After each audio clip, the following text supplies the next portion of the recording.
जय सिया राम। आज दुश्मन कंट्री में मोदी जी ने इम्पॉसिबल काम करके दिखाया है।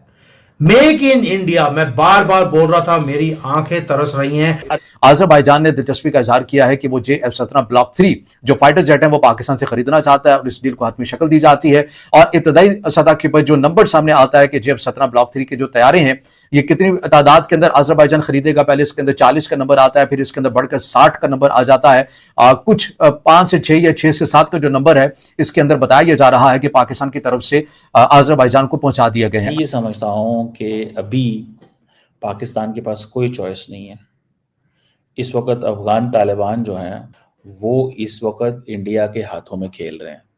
अजरबैजान इन JF-17 जेट्स को खरीदने की तैयारी में भी है। पाकिस्तान उन्हें कम दाम में हाई परफॉर्मेंस फाइटर बता रहा है, लेकिन तभी सामने आई आर्मेनिया की रिपोर्ट जिसने सबको हैरान कर दिया। आर्मेनिया के रक्षा सूत्रों का कहना है कि अजरबैजान में उड़े पाकिस्तान के JF-17 फाइटर को भारतीय मूल के रडार सिस्टम ने बड़ी आसानी से ट्रैक कर लिया और वो रडार था स्वाति वेपन लोकेटिंग रडार। दरअसल स्वाति WRL एक ग्राउंड बेस्ड सिस्टम है जो सामान्य तौर पर हवा में उड़ते जेट्स को ट्रैक करने के लिए डिजाइन नहीं किया गया है, लेकिन अगर वही सिस्टम किसी जेट्स को पकड़ ले तो इसका मतलब है दो में से एक बात जरूर सच है। या तो भारत ने स्वाति में अपना नया सॉफ्टवेयर अपग्रेड कर दिया है जिससे अब ये वायु लक्ष्यों को पकड़ सकता है, या फिर चीन और पाकिस्तान का JF-17 जेट इतना कमजोर है कि उसका रडार क्रॉस सेक्शन यानी RCS इतना बड़ा है कि छिप नहीं पाता। मनासिर आप इन दिनों के अंदर देख रहे हैं कि JF-17 पाकिस्तान की कामरा बेस से उड़ते हैं और वो एक लंबा सफर तय करके आज़रबाईजान की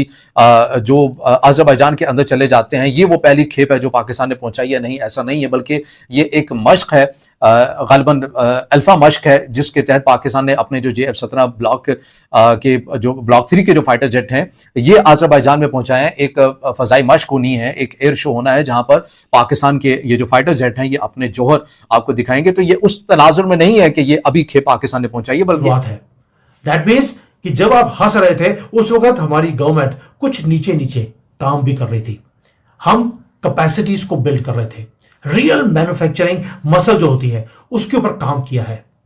ये वो फील्ड है दोस्तों, प्लीज अंडरस्टैंड, ये वो फील्ड है चाइना को कोई टच नहीं कर सकता, डोमिनेट करता दुनिया को चाइना। जहां पर आर्मेनिया रशिया से किसी हद तक पीछे हुआ वहां पर अमेरिकी ब्लॉक में गया तो वहीं पर वो भारत के भी बहुत करीब आ गया।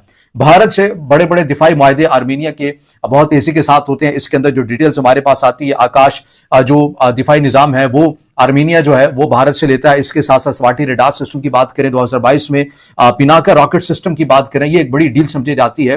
तो आर्मेनिया जो है वो दिफाई सतह के ऊपर भारत के बहुत करीब आया और भारत के वजीर खारजा ने 2024 के अंदर आर्मेनिया का विजिट भी किया, जहां पर इस बात को यकीनी बनाया गया कि दोनों ममालिक जो है वो अपने ताल्लुकात को बेहतर करेंगे और भारत के लिए एक नई मार्केट थी जहां पर वो अपनी दिफाई सनत को परवान चढ़ा सके और उसने यकीनन ऐसा किया भी। दूसरी साइड के ऊपर अगर हम आ जाएं आज़रबाईजान की अगर हम बात कर लेते हैं, आज़रबाईजान आपको पता है कि 3 ब्रदर्स के नाम से एक मशक़ भी हुई जो कि बाकू में होती है, जिसमें तुर्की है, जिसमें आज़रबाईजान, जिसमें पाकिस्तान जो है ये तीनों ममालिक हिस्सा लेते हैं। इसके साथ साथ जो आज़रबाईजान है उसके जो ताल्लुकात है पाकिस्तान के साथ वो भी मिसाली हैं। इस 2024 के लास्ट में जाकर एक एग्रीमेंट जो है वो हमारे सामने आता है जिसके मुताबिक बताया जाता है कि आज़रबाईजान ने दिलचस्पी का इजहार किया है कि वो JF-17 ब्लॉक 3 जो फाइटर जेट है वो पाकिस्तान से खरीदना चाहता है और इस डील को हतमी शक्ल दी जाती है। और इब्तदाई सतह के ऊपर जो नंबर सामने आता है कि JF-17 ब्लॉक 3 के जो तैयारे हैं ये कितनी तादाद के अंदर आज़रबाईजान खरीदेगा। पहले इसके अंदर 40 का नंबर आता है, फिर इसके अंदर बढ़कर 60 का नंबर आ जाता है। कुछ 5 से 6 या 6 से 7 का जो नंबर है इसके अंदर बताया जा रहा है कि पाकिस्तान की तरफ से आज़रबाईजान को पहुंचा दिया गया है। अच्छा, कुछ मनासिर आप इन दिनों के अंदर देख रहे हैं कि JF-17 पाकिस्तान की कामरा बेस से उड़ते हैं और वो एक लंबा सफर तय करके आज़रबाईजान की जो आज़रबाईजान के अंदर चले जाते हैं। ये वो पहली खेप है जो पाकिस्तान ने पहुंचाई है? नहीं, ऐसा नहीं है, बल्कि ये एक मश्क है, गालिबन अल्फा मश्क है, जिसके तहत पाकिस्तान ने अपने जो JF-17 ब्लॉक के जो ब्लॉक 3 के जो फाइटर जेट हैं ये आज़रबाईजान में पहुंचाए हैं। एक फजाई मश्क होनी है, एक एयर शो होना है जहां पर पाकिस्तान के ये जो फाइटर जेट हैं ये अपने जौहर आपको दिखाएंगे। तो ये उस तनाजुर में नहीं है कि ये अभी खेप पाकिस्तान ने पहुंचाई है, बल्कि इससे पहले का कहा जा रहा है कि कुछ इसी साल के बिल्कुल आगाज में पाकिस्तान जो है वो पहुंचा चुका है और बाकी बांधा जो यूनिट है, जो सेट है, वो 2026 के अंदर पहुंचाए जाएंगे। तो बहरहाल ये वो सूरत हाल है। JF-17 की जो डील पाकिस्तान और आज़रबाईजान के दरमियान हुई, इसके ऊपर बात की जा रही है कि ये पाकिस्तान ने क्या किया, क्योंकि ये इसलिए बातें हो रही हैं कि आपको ये भी मालूम है कि आज़रबाईजान और इसराइल इनके ताल्लुकात आपस में मिसाली हैं। आज़रबाईजान जो है वो तेल की ज़रूरियात इसराइल की 60% पूरी करता है।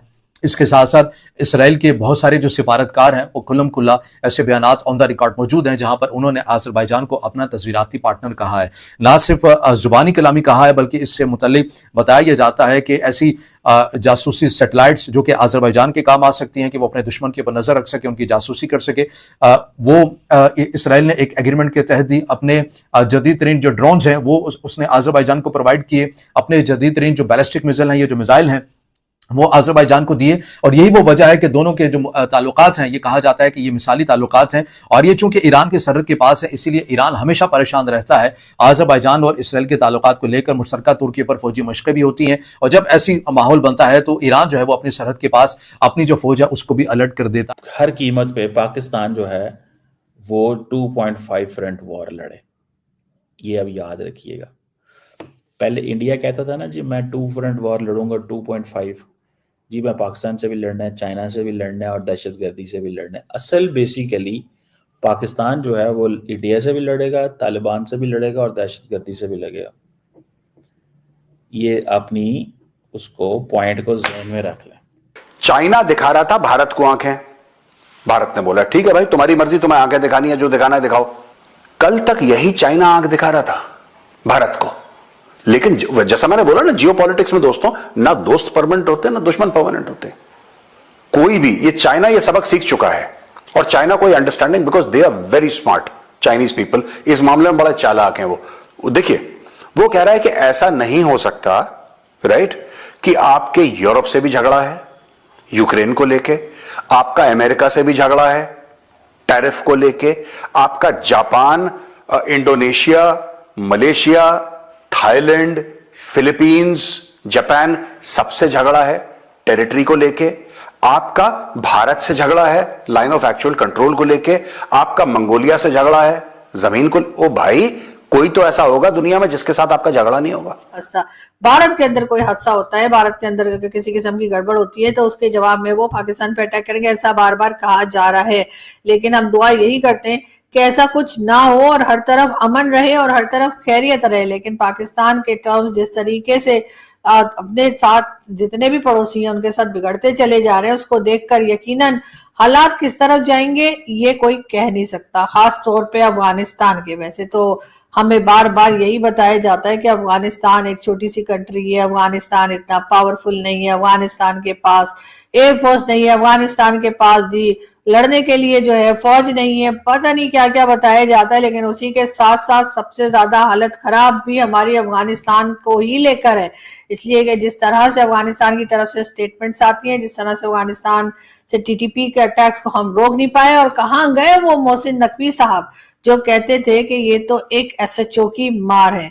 तो जी अब वो एसएचओ किधर है और कहाँ छुपा हुआ है, क्या मोहसिन नकवी साहब बताएंगे? वैसे तो इस वक्त मोहसिन नकवी साहब का खुद भी कोई अता पता दिखाई नहीं दे रहा है, लेकिन हाँ पाकिस्तान के जो प्राइम मिनिस्टर साहब हैं वो जरूर हमें घूमते फिरते दिखाई देते हैं। कभी वो सऊदीया जा रहे हैं तो कभी किसी कंट्री में जा रहे हैं। एमबीएस ने अगर कुछ कहा भी है तो सिर्फ ये कहा है कि वो पाकिस्तान को कुछ टन खजूरें दे देंगे, वो खजूर खाओ और उसके बाद जाकर लड़ो, शाबाश, हमें कोई बात ना करना। हमने चाइना को बीट भी किया, हमने हाईटेक प्रोडक्ट भी बनाया और बनाकर चाइना को ही बेच दिया।